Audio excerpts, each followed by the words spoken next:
Muy buenas noches, gente de Dios, transmitiendo desde Santo Domingo, República Dominicana, por este 1600 AM de Radio Revelación. Te habla tu hermano en Cristo, Héctor Antonio Brea, dándote las gracias de estar en sintonía con nosotros esta noche.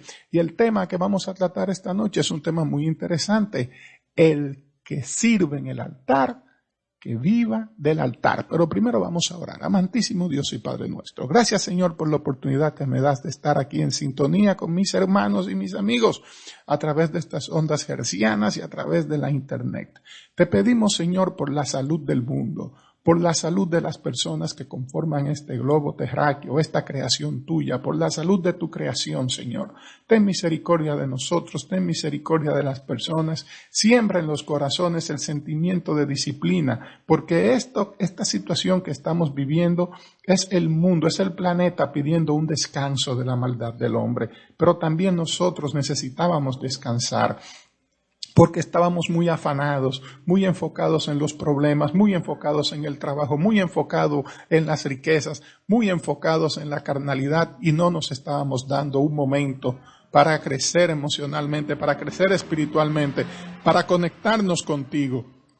Y en tu sagrada y maravillosa voluntad, tú nos los has cedido. Gracias, Señor. Gracias, Señor, por este momento de paz y de unión familiar y por este descanso al planeta. Te damos gracias por las pruebas, porque detrás de una prueba viene una gran bendición. Gracias, Padre Celestial. Y todas estas peticiones te las hago para que tú complazcas las que vayan de acuerdo a tu santa y sagrada voluntad, porque aquí no vale decretar, aquí no vale amarrar, aquí lo que vale es tu voluntad. Y te lo pido en el nombre glorioso y todopoderoso de Jesús. Amén. El que sirve en el altar tiene derecho a vivir del altar. Hay personas especialmente de denominaciones cristianas que no tienen nada que ver con la iglesia evangélica, que critican el hecho de que hay pastores que son millonarios, de que en las iglesias evangélicas solamente se le predica a la gente de dinero, y personas que no conocen dos pastores evangélicos, dos no conocen, dicen que todos los pastores que ellos conocen son ricos. Y a mí me llama mucho la atención porque yo que tengo 11 años en el Evangelio, que tengo Ministerios Cristianos Bíblicos Dominicanos Planeta Tierra, que tiene contactos con miles de iglesias en toda América Latina. Nosotros, el Ministerio Cristiano Bíblico Planeta Tierra, para la gloria de Dios, ha mandado mensajes cristianos hasta a Kosovo, allá en los Balcanes. Ha mandado mensajes. Y yo no llego, y yo en persona no conozco ni 20 pastores. Y gente que nunca han ido en una iglesia evangélica dicen que todos los pastores que ellos conocen, todos, porque de una vez generalizan, todos son ricos y son ladrones. Entonces, una de las cosas que critican es el hecho de que las personas paguen diezmos, otra cosa que tampoco entienden, ¿verdad? Porque si entendieran que es el diezmo y lo poco que es un 10% para la obra de Dios, cambiarían de opinión. Pero básicamente eso pasa con personas de denominaciones de la cristiandad que no tienen conocimiento de la palabra de Dios, también con personas escépticas, también con personas ateas y con envidiosos del gran crecimiento que está teniendo la iglesia evangélica a nivel mundial. Si usted es valiente, si usted está dispuesto a que le expliquen este tema, por favor, quédese en sintonía, porque tal vez esta introducción a usted no le gustó y decidió o cambiar de emisora o apagar el internet. Pero aquí vamos a hablarle con lo que dice la Biblia, independientemente de la opinión personal de Héctor Brea, independientemente de la opinión personal de otra gente. Aquí vamos a hablarle lo que dice la Biblia. Si usted es valiente, ¿verdad? Si usted es de Dios, si usted critica que lo que estamos haciendo no es de Dios, pues como usted es de Dios, usted tiene en su interior espíritu de valentía.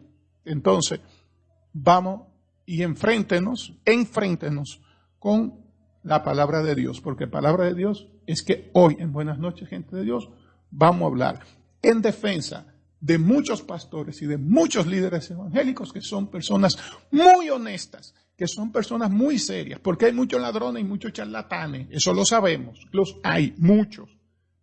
Pero la mayoría, la inmensa mayoría, son gente muy honesta y muy seria. Y tienen que poner de los fondos de su bolsillo para poder sostener una congregación, porque no es fácil sostenerla. Pero te vamos a explicar respecto al diezmo y las ofrendas, cuáles son los requisitos para eso. Porque aquí lo que vale es el corazón del que ofrenda, no la imposición del que la pide. Ese es un punto que hay que poner claro. Primera de Corintios capítulo 9, versos del 1 al 14. Oigan lo que nos dice el apóstol Pablo, un hombre lleno del Espíritu Santo, a quien el Señor le ordenó establecer el orden, las reglas dentro de las congregaciones cristianas. Fue a Pablo que el Señor le encomendó escribir esta serie de cartas, que es las que rigen la vida dentro de la congregación ahora en estos tiempos de la cristiandad.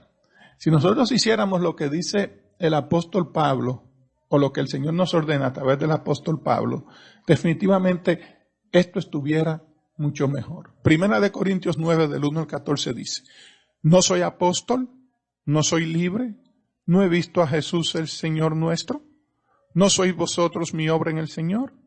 Si para vosotros no soy apóstol, para vosotros ciertamente lo soy. Dice. Si para otros no soy apóstol, para vosotros ciertamente lo soy. Porque el sello de mi apostolado sois vosotros en el Señor. Contra los que me acusan, esta es mi defensa.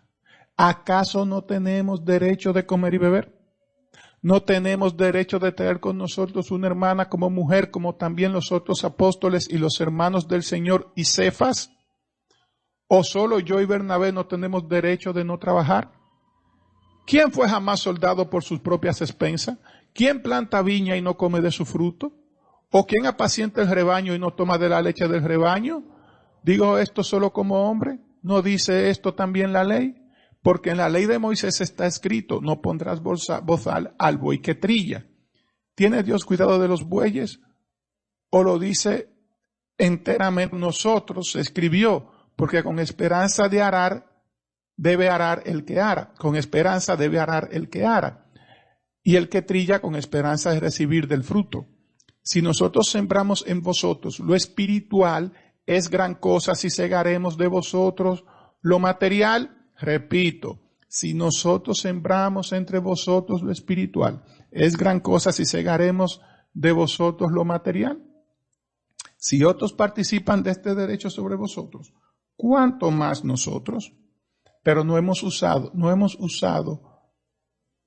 de este derecho, sino que lo soportamos todo por no poner ningún obstáculo al evangelio de Cristo. ¿No sabéis que los que trabajan en las cosas sagradas comen del templo y que los que sirven en el altar, del altar participan? Así pues también ordenó el Señor a los que anuncian el evangelio, que vivan del evangelio.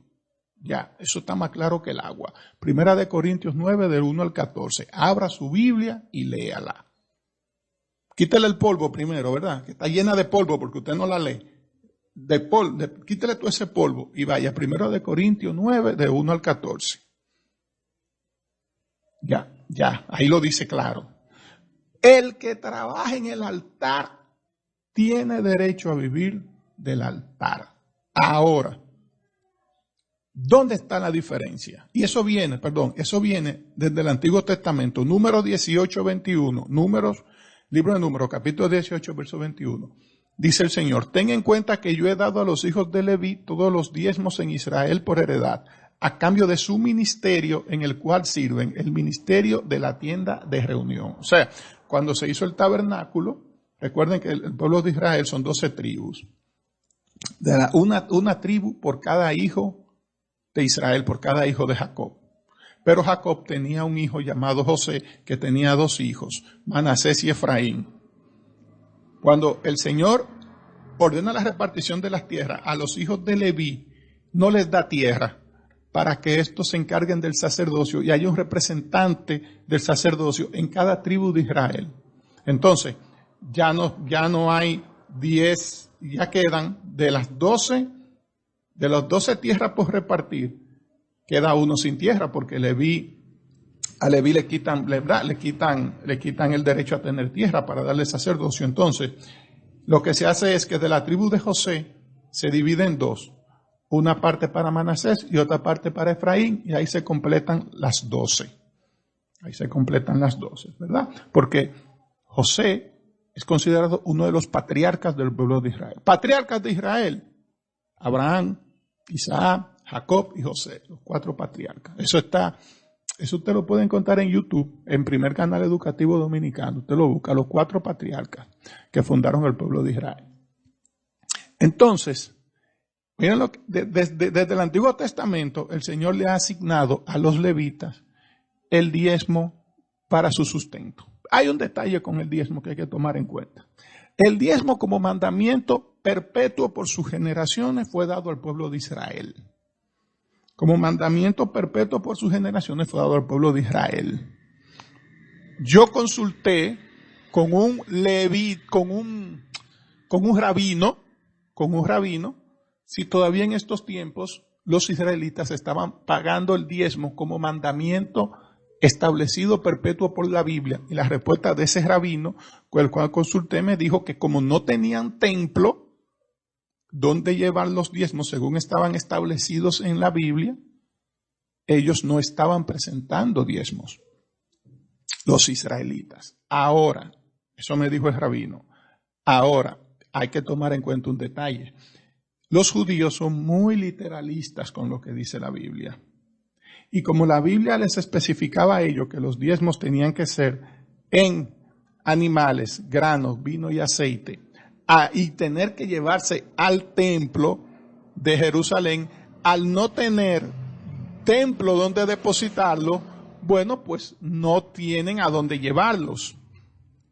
Esa es la explicación que me da ese rabino. Ahora, el no tener templo donde depositar los diezmos los exime a ellos de tener que ofrendar y aportar para el sostenimiento de la obra. Claro que no. Entonces, son 2 cosas muy diferentes. A veces queremos decir, no, yo no diezmo porque el diezmo es del Antiguo Testamento y y esa ley fue abolida por Jesús en la cruz. Yo soy del Nuevo Testamento, a mí todo lo mío del Nuevo Testamento. Pues mira, si tú eres del Nuevo Testamento, yo te tengo una idea maravillosa. No diezmes, no dé un chele de diezmo, no lo dé, es verdad, es un mandamiento para Israel y del Viejo Testamento. En eso yo estoy claro, yo Héctor Brea estoy claro en eso. Es verdad, es así, tú tienes toda la razón. Es para Israel y es del Viejo Testamento. Pues vamos a hacer lo que dijo Jesús. Vamos a hacer un mandamiento del Nuevo Testamento. Coge todo lo que tú tienes, véndelo y repárteselo a los pobres y haz tesoros en el cielo. ¿No fue algo del Nuevo Testamento que le propuso Jesús a un joven rico que según él había guardado todos los mandamientos de Dios? Jesús le dijo, pues eso está maravilloso. Si tú has guardado todo eso, nada más te falta una sola cosa para ser perfecto. Vende todo lo que tú tienes, dáselo a los pobres y sígueme y harás tesoros en el cielo. Vamos a hacerlo. Entonces, si usted entiende que el diezmo eso es antiguo, es obsoleto, era para el pueblo de Israel y es del Antiguo Testamento, bueno, pues vamos a hacerlo así. Agarre todo lo que usted tiene, ¿verdad? Casa, finca, solares, carro, joya, televisión, todo lo que usted tiene y véndalo y déselo a los pobres. Y como buen seguidor de Cristo que usted es, que le molesta cómo se usa una palabra que no fue dada al pueblo de Dios para que otros se hagan ricos, dé el ejemplo. De un ejemplo neotestamentario, de un ejemplo del Nuevo Testamento. ¿Qué le parece? Hasta ahí no llega su fe. Hasta ahí no llega su fe. Pero ¿qué nos dice? ¿Qué nos dice la Biblia? 2 Corintios 9, a partir del verso 1. Cuanto a la administración para los santos, es por demás que yo os escriba. Pues conozco vuestra buena voluntad, de la cual yo me glorío entre los de Macedonia, que Acaya está preparada desde el año pasado, y vuestro celo ha estimulado a la mayoría. Pero he enviado a los hermanos para que nuestro gloriarnos de vosotros no sea vano en esta parte, para que, como lo he dicho, estéis preparados. No sea que si vinieran conmigo algunos macedonios y os hallaren desprevenidos, nos avergoncemos nosotros, no por decir vosotros de esta nuestra confianza. Por tanto, tuve por necesario exhortar a los hermanos que fuesen primero a vosotros y preparasen primero vuestra generosidad antes prometida, para que esté lista como de generosidad y no como de exigencia nuestra. Pero esto digo, el que siembra escasamente también segará escasamente, y el que siembra generosamente, generosamente también segará. Cada uno de, como propuso en su corazón, no con tristeza ni por necesidad, porque Dios ama al dador alegre, y poderoso es Dios para hacer que abunde en vosotros toda gracia, a fin de que teniendo siempre en todas las cosas todos los suficientes, abundéis para toda buena obra. Como está escrito, repartió, dio a los pobres, su justicia permanece para siempre. Y el que da semilla al que siembra y pan al que come, proveerá y multiplicará vuestra sementera y aumentará los frutos de vuestra justicia, para que estéis enriquecidos en todo, para toda liberalidad, la cual produce por medio de nosotros acción de gracias en Dios. ¿Qué nos dice el apóstol Pablo aquí? El Dios hablándonos a través de Pablo. Porque Pablo lo que nos expresa es palabra de Dios. Pablo sabe dividir muy bien cuando habla él y cuando habla Dios. Eso es un gesto de humildad muy buena que tiene Pablo, que él sabe diferenciar una cosa de la otra. ¿Qué dice Pablo? Bueno, esto es sencillo. Primero, lo que ustedes van a dar, que sea un gesto de generosidad de parte de ustedes. Que no lo hagan ni por necesidad ni por obligación, ni con tristeza, ni con imposición. ¿Por qué? Porque cuando usted lo hace con tristeza, cuando usted lo hace por necesidad, cuando usted lo hace por obligación, no sale de su corazón. Entonces, si usted va a ofrendar, si usted va a diezmar, que sea algo que salga de su corazón. Miren el ejemplo de la ofrenda de la viuda, que dio todo lo que tenía en el arca de las ofrendas. Sin embargo, habían personas que tenían mucho más dinero que lo que tenía la viuda y daban ofrendas mejores de la que daba la viuda, pero no tenían ese sentimiento en el corazón de hacerlo con amor. Sin embargo, Jesús, que vio el acto, dijo, ella ha dado más que todos los otros porque ha dado todo lo que tiene. Entonces, pero ¿cuál es el mensaje aquí? Que demos todo lo que tengamos y que lo hagamos contento. Ese acto de desprendimiento demanda demasiado amor de las personas y no todo el mundo se va a desprender de todo lo que tiene para darlo a una congregación o para darlo como una donación, salvo que se esté muriendo tal vez y quiera dejar su herencia para esos fines. Pero nadie se desprende de todo. Sin embargo, en el caso de la ofrenda de la viuda vemos un caso muy particular porque hay un desprendimiento no tan solo de lo poco que tenía, porque no tenía nada, era una señora pobre, no tenía nada, tal vez no tenía ni siquiera dónde vivir, pero hace un desprendimiento de lo poco que tenía en las manos, pero también un desprendimiento de amor hacia Dios. Hay un acto de desprendimiento donde lo que más pesa, lo que más mueve a Jesús no es el dinero que ella echa, sino el gesto de amor con el que lo hace, que es muy divertido. ¿Por qué yo le pongo el tema? ¿Por qué abro con estos versos? ¿Por qué abro con estos versos? Porque hay una realidad y es la siguiente. Algunas congregaciones cristianas en el mundo mueven cientos de miles de personas y generan millones de dólares. Los generan y tienen métodos muy personales de ellos de conseguir dinero. Promesas, pactos económicos, promesas de milagros a través de dinero y el famoso evangelio, entre comillas, de la prosperidad. Todo eso es antibíblico. Pero generalmente esos predicadores tienen una facilidad de comunicación tremenda que les permite conectar con un público que está escuchando justamente lo que quieren oír. Mensajes muy positivos, mensajes muy inspiradores, mensajes muy motivacionales, que salen con el caco, como decimos en Santo Domingo, con el caco lleno, con la cabeza llena, salen supuestamente, espiritualmente más fuertes, salen supuestamente llenos de Dios y salen completamente transformados y con una actitud diferente a la vida. Ahora, ese evangelio que se predica cargado de positivismo, cargado de optimismo, generalmente no es un evangelio que le hace frente al pecado. Y si cuando le hace frente, como que le hace frente por un lado y como que va de por el otro. Las palabras de Jesús no son suaves. En una ocasión al Señor Jesús le dijeron sus discípulos, duras palabras son estas, ¿quién puede escucharlas? Y Jesús les dijo, y inclusive uno dijo, mira, la gente se está yendo, Jesús le dijo, ¿ustedes se quieren ir también? Váyanse. ¿Por qué? Porque es que el Evangelio de Dios, el objetivo del Evangelio y de la predicación del Evangelio es confrontarte contra el pecado.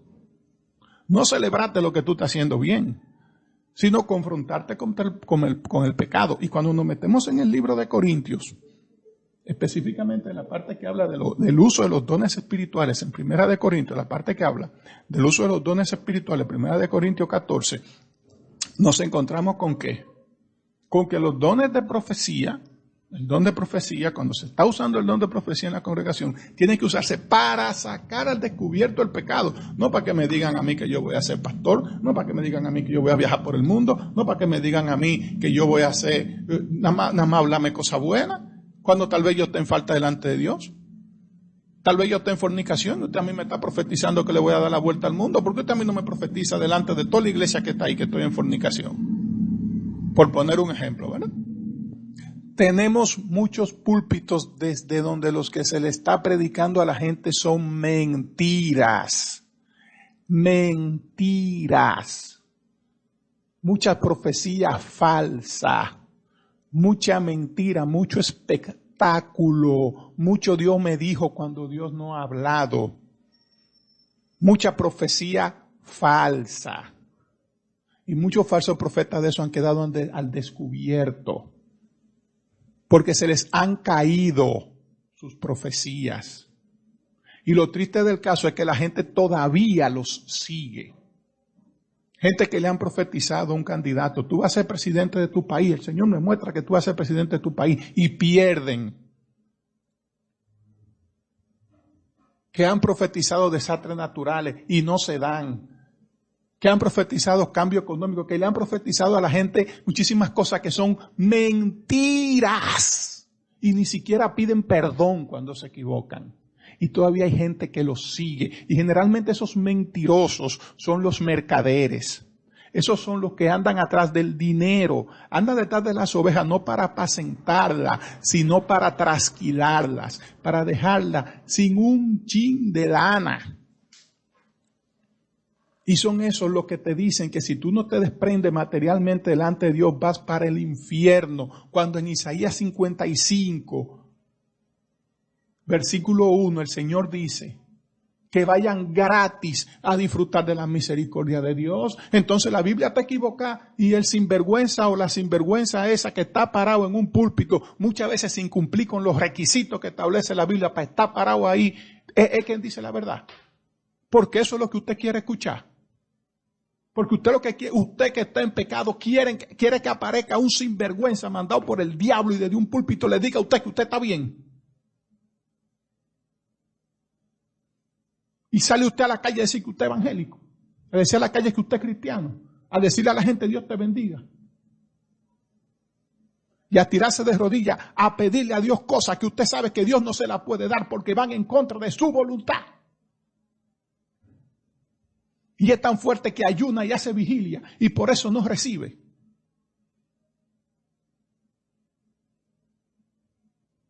Verifique bien a quién usted escucha, verifique bien a quién usted ve, verifique bien a qué iglesia usted va, verifique bien cuál es el evangelista, el predicador, el apóstol, el que sea, al que usted le dedica su vida y su tiempo por el internet a escuchar sus prédicas. No se deje engañar. Lea la Biblia. Lea el Nuevo Testamento, conozca la voluntad de Dios a través de ahí. Lo que diga ahí, eso cumpla. Y olvídese de interpretaciones para estos tiempos y que el tiempo cambie y que la Biblia cambió y que no. No ha cambiado. La voluntad de Dios no ha cambiado. Y muchas de las cosas Dios las confirma a lo largo del Nuevo Testamento. La voluntad de Dios no ha cambiado. Filipenses 4, a partir del verso 10. En gran manera me gocé en el Señor de que ya al fin habéis revivido vuestro cuidado en mí, de lo cual también estabais solícitos que os faltaba la oportunidad. No lo digo porque tenga escasez, pues he aprendido a contentarme, cualquiera que sea mi situación. Sé vivir humildemente y sé tener abundancia. En todo y por todo estoy enseñado, así para estar saciado como para tener hambre, así para tener abundancia como padecer necesidad. Todo lo puedo en Cristo que me fortalece. Sin embargo, bien hicisteis en participar conmigo en mi tribulación. Y sabéis también vosotros, oh filipenses, que al principio de la predicación del Evangelio, cuando partí de Macedonia, ninguna iglesia participó conmigo en razón de dar y recibir, sino solo vosotros, pues aún a Tesalónica me enviaste una y otra vez para mis necesidades, No es que busque dádivas, sino que busco fruto que abunde en vuestra cuenta. Pero todo lo he recibido y tengo abundancia, estoy lleno, habiendo recibido de Epafrodito lo que enviaste, olor fragante, sacrificio acepto, agradable a Dios.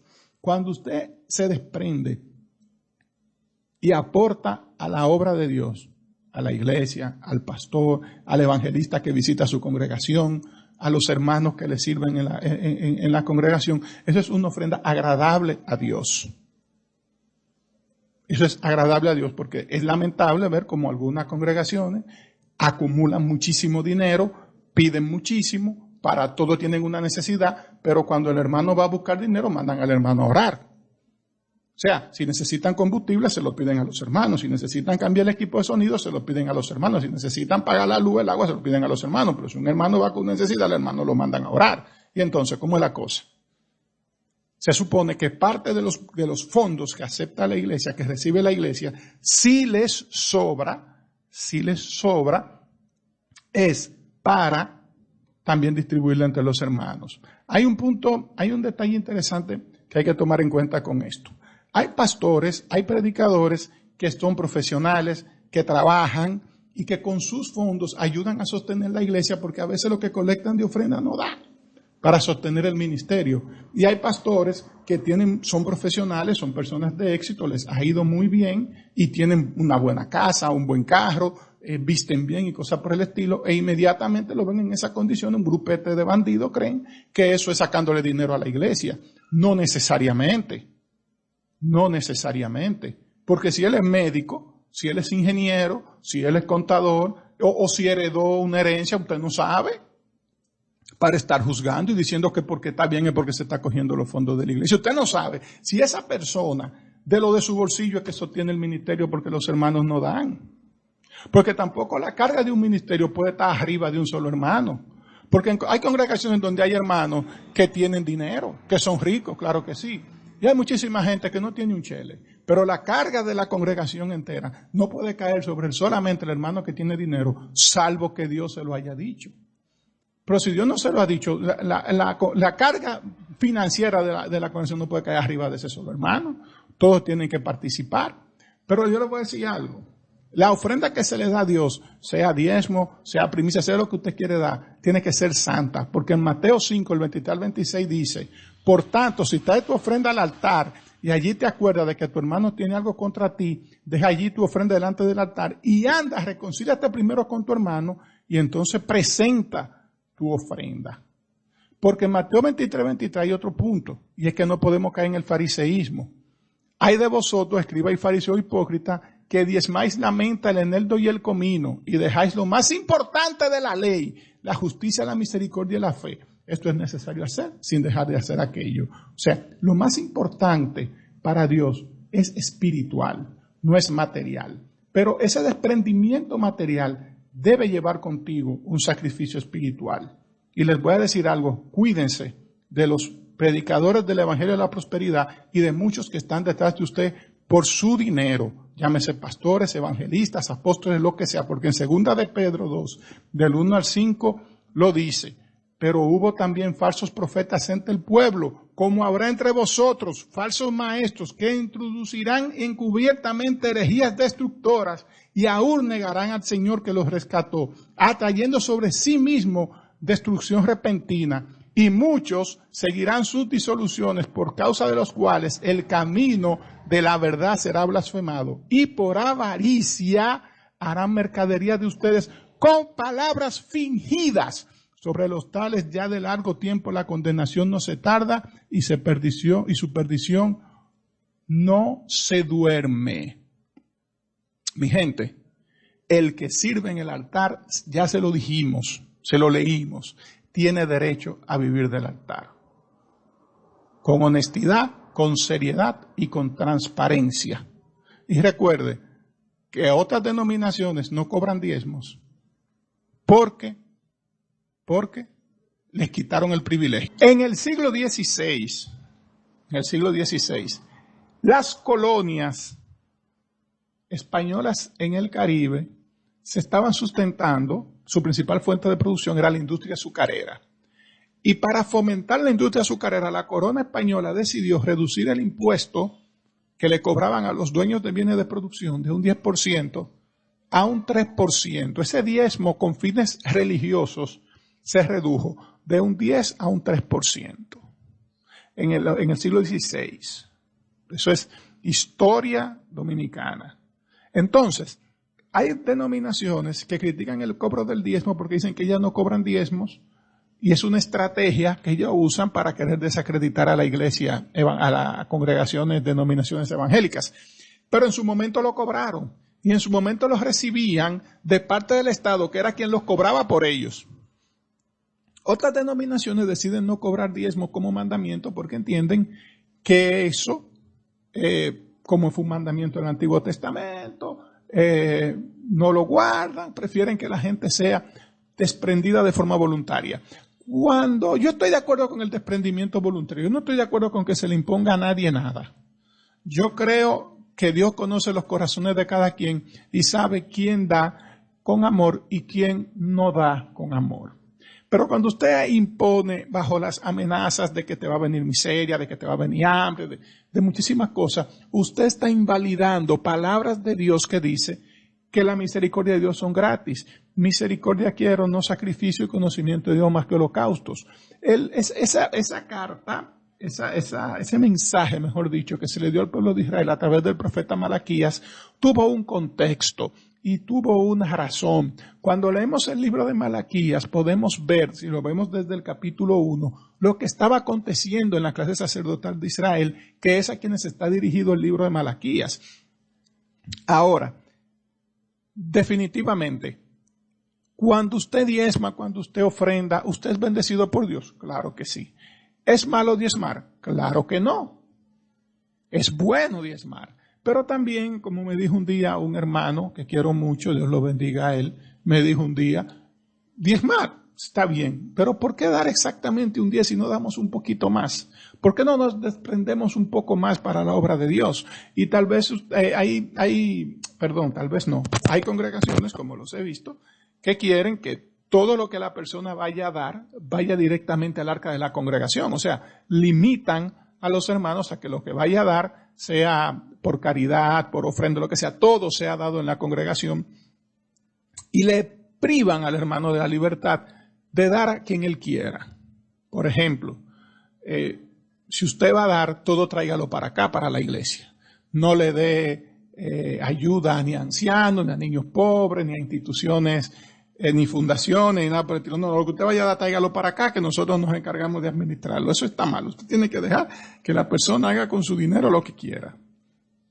Pero la persona también tiene que aprender a discernir a quién le está dando, porque usted puede decir, bueno, estoy haciendo un acto de desprendimiento dándole dinero al joven drogadicto que vive al lado de mi casa. Es distinto a que usted le dé un plato de comida a que usted le dé dinero, porque definitivamente la comida va a tener que comérsela, no la va a poder vender. Y la comida la va a aprovechar porque va a mitigar el hambre, es una forma de usted ofrendar. Pero cuando usted le da comida cocinada, lógicamente, pero cuando usted le da dinero, usted sabe que ese dinero va a ir a comprarlo de drogas porque está esclavizado. Entonces, usted tiene que saber discernir a quién usted le da. Porque el dinero va a ir derechito a las manos del narcotraficante, mientras la comida cocinada no va a tener más remedio que comérsela porque no le van a cambiar un plato de comida por drogas. Entonces, hasta ese punto debemos llegar a entender. Hay que aclarar a las personas que definitivamente, hay congregaciones, absolutamente todas las congregaciones necesitan del aporte de sus miembros, porque si van allá y se alimentan espiritualmente, definitivamente, si van a alimentarse espiritualmente, de alguna forma deben aportar. A veces no todas las personas están en capacidad de poder desprenderse de todo para cubrir los fondos de la congregación. Definitivamente no todos lo pueden hacer. Hay momentos que Dios te moverá cuando tú te dejas guiar por el Espíritu. Cuando tú dejas que sea Dios que te ministre, Dios que te guíe, pues Dios te va a orientar a cómo tú haces las cosas y cómo hacer las cosas según su voluntad. Entonces, eso de las imposiciones, hay que tener mucho cuidado con eso, porque eso de las imposiciones sí lleva a la gente de afuera a pensar que el interés del pastor, que el interés del predicador es un interés netamente monetario. Cuando nosotros somos llamados a la predicación del Evangelio, nosotros tenemos que estar conscientes que esta predicación es gratuita. Esta predicación no puede ser acompañada de un tarifario.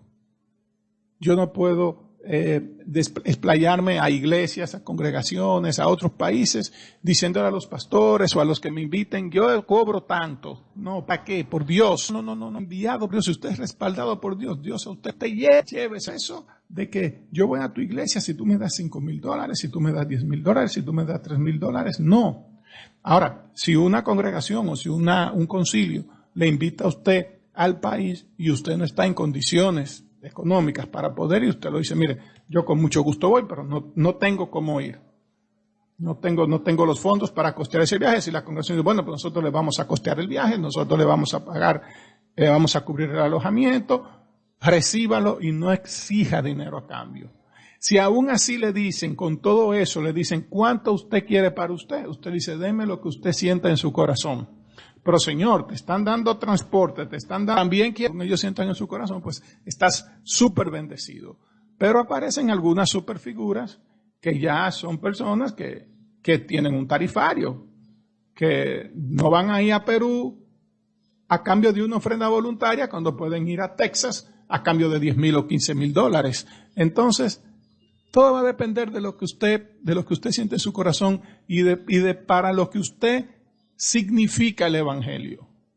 Si el Evangelio significa un negocio para usted hacerse rico, si usted entiende que Dios lo apartó para que viva de eso y viva como un príncipe y no que reciba, usted definitivamente es un falso o una falsa. Imágenes de sus lujos, las imágenes de sus excentricidades, las imágenes de toda de un sinnúmero de acciones materialistas para motivar el desprendimiento de los miembros con la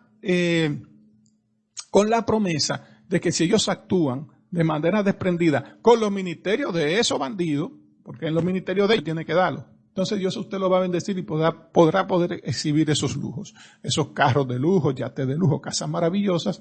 Ellos le dicen que usted lo va a poder tener, pero sus ministerios déselo, vaya a un barrio pobre y monte una fundación de auxilio a las madres solteras o a los niños. Tiene que ser en la iglesia de ellos, porque según ellos, en la iglesia de ellos es que Dios recibe esa bendición.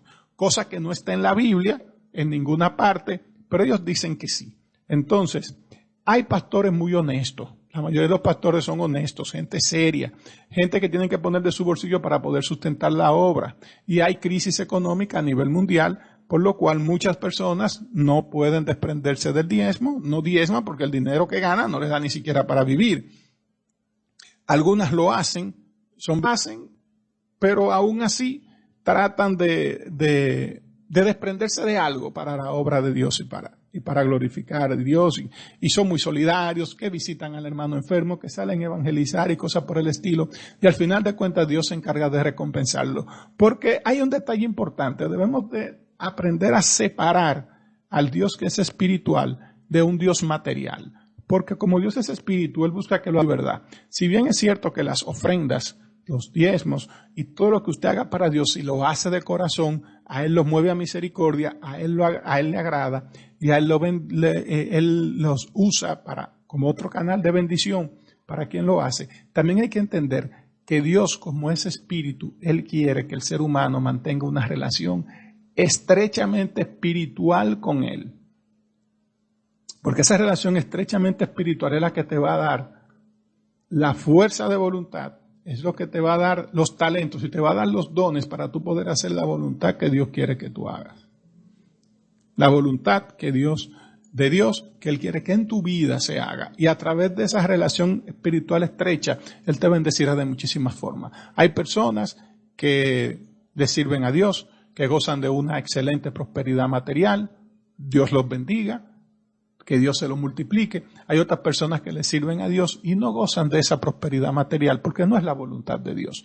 Entonces, independientemente de todo, tenemos que aprender a aceptar la voluntad de Dios en nuestras vidas. Si decidimos entregarle nuestra vida a Dios y que en nuestras vidas se haga su voluntad, lo que venga de Dios, si estamos conscientes que hemos entregado nuestra vida a Dios y estamos dispuestos a soportar lo que nos venga, tengamos por seguro que lo que nos venga, sea abundancia o sea escasez, en su determinado momento va a ser para que podamos ver la gloria de Dios. Y otra cosa importante.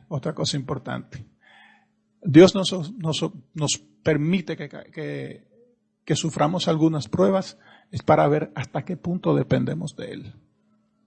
Cuando yo no soporto la prueba, y aunque yo tenga un aleluya a flor de labio, aunque yo tenga un gloria a Dios, aunque yo tenga un Dios te bendiga para todo el que me pasa por el lado, si yo no estoy en la capacidad de soportar esa prueba apegándome a la palabra de Dios, definitivamente esa gloria de Dios difícilmente yo la vea. Porque es en la obediencia a la palabra de Dios que están las bendiciones. Dios te bendiga y no dejes de suscribirte a este canal de YouTube. Muchas gracias por tu tiempo.